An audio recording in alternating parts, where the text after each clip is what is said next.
అస్సలాముఅలైకుం వరహమతుల్లాహి వబర్కాతుహు. సూలే ఆలి ఇమ్రాన్ ఆయత్ నెంబర్ 121 నుండి 130.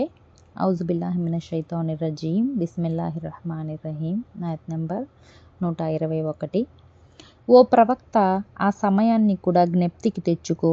అప్పుడు నీవు తెలతెలవారుతుండగా నీ ఇంటి నుండి బయలుదేరి రణరంగంలో విశ్వాసులు మోహరించవలసిన స్థలాలను నిర్ధారించసాగావు.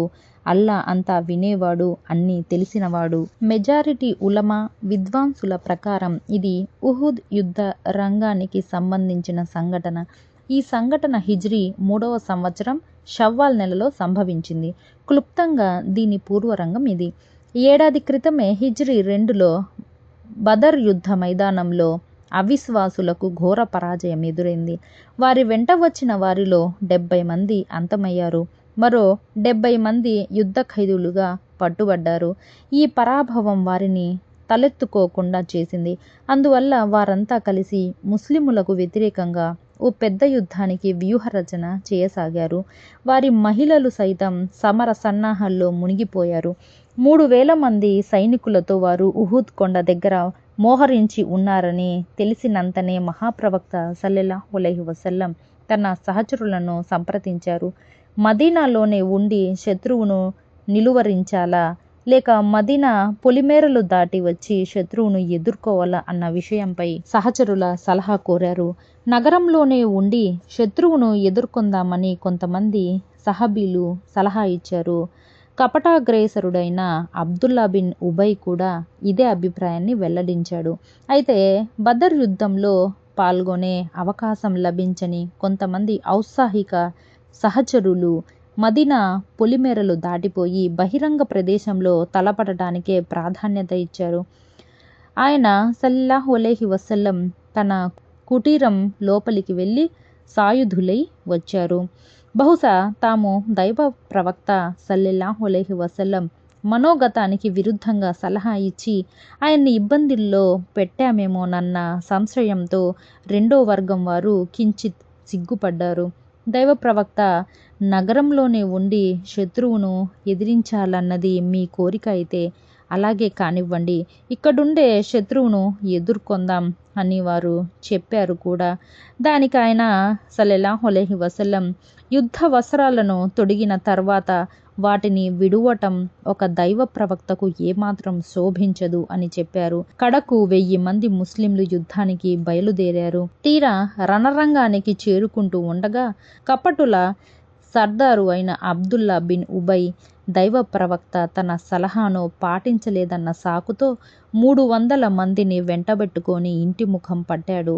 అతని ఈ ఆకస్మిక నిర్ణయంతో చాలామంది ముస్లిం యోధుల ఆత్మవిశ్వాసం నీరుగారిపోయింది. దాని ప్రభావం ఈ యుద్ధంపై కూడా పడింది. ఆయత్ నెంబర్ 122. మీలోని 2 సమూహాల వారి ఆత్మవిశ్వాసం సన్నగిల్లినప్పుడు అల్లా వారికి అండగానున్నాడు. విశ్వాసులైన వారు సదా అల్లానే నమ్ముకోవాలి. అవి ఔస్ ఖజ్రజ్ చెందిన 2 తెగలు, బను హారిసా, బను సలమా. ఆ సమయంలో అల్లా వారిలో ఆత్మవిశ్వాసాన్ని పెంపొందించి ధైర్యాన్ని కూడగట్టి వారికి సహాయం అందించాడు. ఆయత్ నెంబర్ 123. బద్ర్ యుద్ధంలో మీరు అత్యంత దయనీయ స్థితిలో ఉన్నప్పుడు అల్లా మిమ్మల్ని ఆదుకున్నాడు. కాబట్టి అల్లాకు మాత్రమే భయపడండి. తద్వారా మీకు కృతజ్ఞతలు తెలుపుకునే సద్బుద్ధి ప్రాప్తిస్తుంది. సంఖ్యాపరంగానూ ఆయుధ సామాగ్రి రీత్యాను మీరు అత్యంత బలహీనులుగా ఉన్నప్పుడు ఆయన మీకు అపూర్వంగా తోడ్పడ్డాడు. ఆ సందర్భంగా ముస్లింల సంఖ్య 313 మాత్రమే. కేవలం 2 గుర్రాలు, 70 ఒంటెలున్నాయి. మిగిలిన వారంతా కాలినడకన వచ్చారు. ఆయత్ నెంబర్ 124. ఈ కృతజ్ఞతల మూలంగానే మీకు సహాయ సహకారాలు అందవచ్చు. ఓ ప్రవక్త, నీవు విశ్వాసులను ఓదార్చిన ఆ ఘడియలను కాస్త జ్ఞాపకం చేసుకో. ఏమిటి, ఆకాశం నుంచి 3000 మంది దూతలను దింపి మీ ప్రభువు మీకు తోడ్పడటం మీకు చాలదా అని అప్పుడు నువ్వు వారితో అన్నావు. ఆయత్ నంబర్ 125. అవును, మీరే గనక సహనం వహించి భయభక్తులతో మెలుగుతూ ఉండి, వారు దైవ విరోధులు ఇదే ఆవేశంతో మీపైకి దండెత్తి వస్తే మీ ప్రభువు 5,000 మంది ప్రత్యేక చిహ్నాలు గల దూతలతో మీకు సహాయం అందిస్తాడు. బద్ర్ మైదానం వైపుకు ముస్లింలు బయలుదేరింది యుద్ధం కోసం కాదు. ఖురైష్కు చెందిన వర్తక బిడారును తనిఖీ చేయటమే వారి ఉద్దేశం. కానీ తీరా అక్కడికి చేరుకునేసరికి మక్కా ముష్రికుల ఒక పెద్ద సైన్యం సకల యుద్ధ సన్నాహాలతో సమరనాదం చేస్తూ వస్తుందని సమాచారం అందింది. ఈ వార్త విన్నంతనే ముస్లింలలో కలవరం మొదలైంది. వారిలో ఆందోళనతో పాటు శత్రువులకు గట్టిగా బుద్ధి చెప్పాలనే భావోద్వేగాలు పొంగుకొవచ్చాయి. ఆ తరువాత అందరూ కలిసి దైవ సన్నిధిలో కడు దీనంగా వేడుకోవటం జరిగింది. అల్లా వారి మొరలను ఆలకించాడు. ముందుగా 1000 మందిని, ఆ తర్వాత 3,000 మంది దూతలను సాయంగా పంపిస్తానని అల్లా శుభవార్త అందజేశాడు.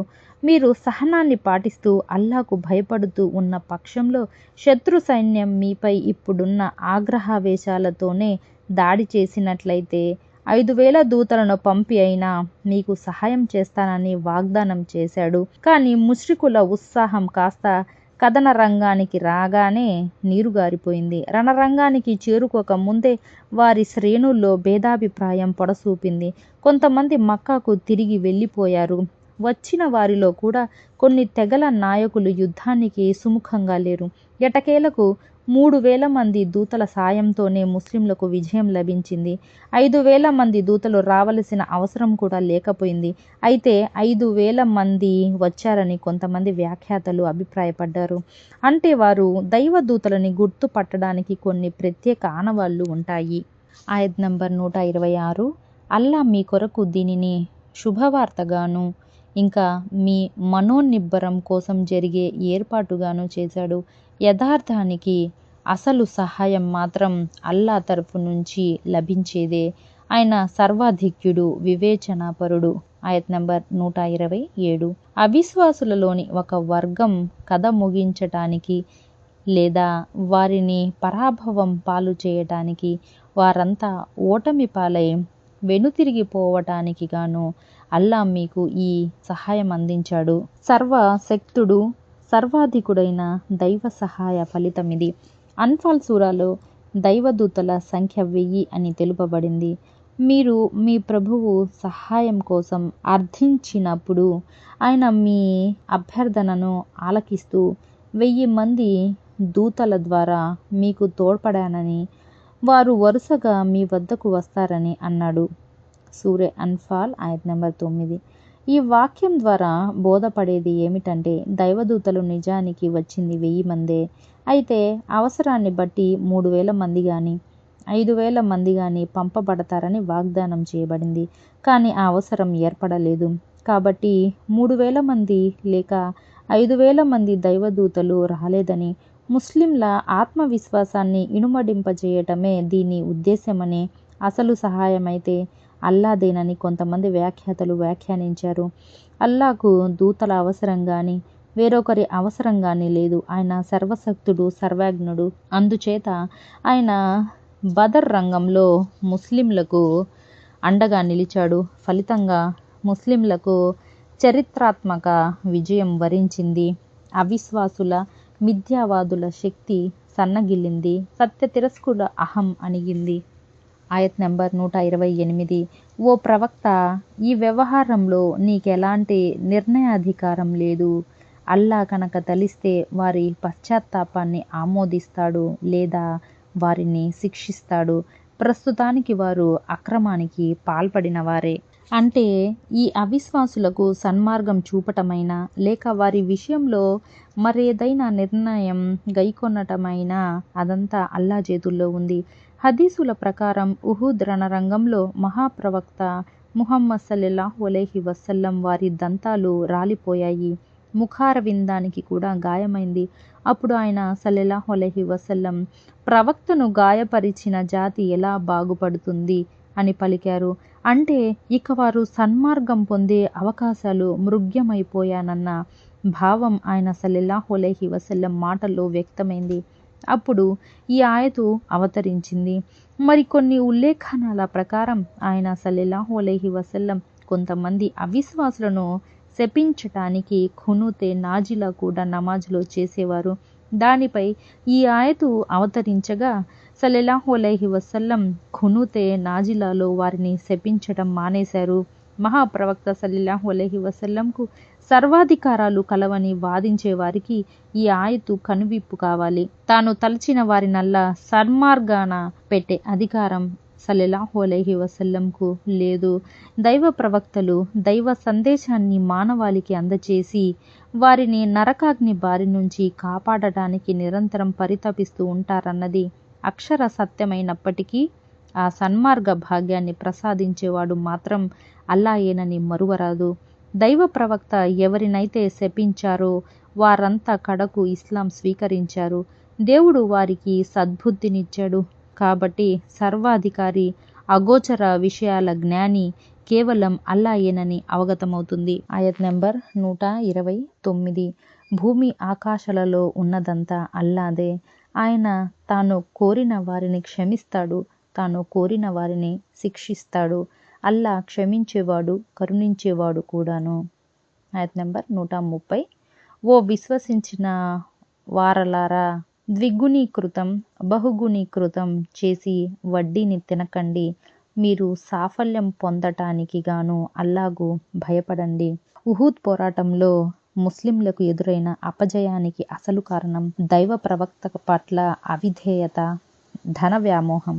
అందుకే వారిని ధన వ్యామోహంలో అతి భయంకర రూపమైన వడ్డీ సొమ్ము విషయమై హెచ్చరించడం జరిగింది. మనిషిలో ధన వ్యామోహాన్ని, పేరాశను పెంచి అతన్ని పరమలోభిగా, కఠినాత్మునిగా మార్చే మహమ్మారి వడ్డీ. ఎన్నో రెట్లు పెరుగుతూ పోయే వడ్డీని తినకండి అని అనటాన్ని బట్టి తక్కువ వడ్డీ అయితే తీసుకోవచ్చా అన్న సందేహాన్ని ఎవరైనా వెలిబుచ్చవచ్చు. కానీ దీని భావం ఇది ఎంత మాత్రం కాదు. తక్కువైనా ఎక్కువైనా వడ్డీ వడ్డీయే. అది నిషిద్ధం, హరాం అన్నది నిర్వివాదాంశం. అజ్ఞాన కాలంలో నిర్ణీత గడువుపై రుణగ్రస్తుడు రుణాన్ని చెల్లించకపోతే అతనికి మరికొంత గడువు ఇచ్చి పెంచిన గడువును బట్టి మరింత ఎక్కువ వడ్డీ వడ్డించబడేది. మననాట దీన్ని చక్రవడ్డీగా వ్యవహరిస్తారు. ఈ వడ్డీ సొమ్ము ఇంతై అంతై దినదిన ప్రవర్ధమానమై రుణగ్రస్తుని పాలిట పర్వతంలా తయారవుతుంది. ఒక సామాన్య మనిషి జీవితాంతం ఆ ఊబిలో నుంచి బయటపడలేడు. అందుకే అల్లా వారికి హితోపదేశం చేశాడు. అల్లాకు భయపడండి, అవిశ్వాసుల కొరకు సిద్ధం చేయబడిన నరకాగ్నికి భయపడండి అని. మీరే గనక వడ్డీ సొమ్మును తినటం మానకపోతే ఈ జాడ్యం మిమ్మల్ని క్రమక్రమంగా అవిశ్వాస స్థితికి చేర్చి ఆ తరువాత నరకాగ్నికి ఆహుతి చేస్తుంది అన్న హెచ్చరిక కూడా ఈ ఉపదేశంలో అంతర్లీనమై ఉంది. ఎందుకంటే వడ్డీ తినటం అల్లాకు, ఆయన ప్రవక్తకు వ్యతిరేకంగా యుద్ధం చేయటమే. అస్సలాము అలైకుం వరహమతుల్లాహి వబరకాతుహు.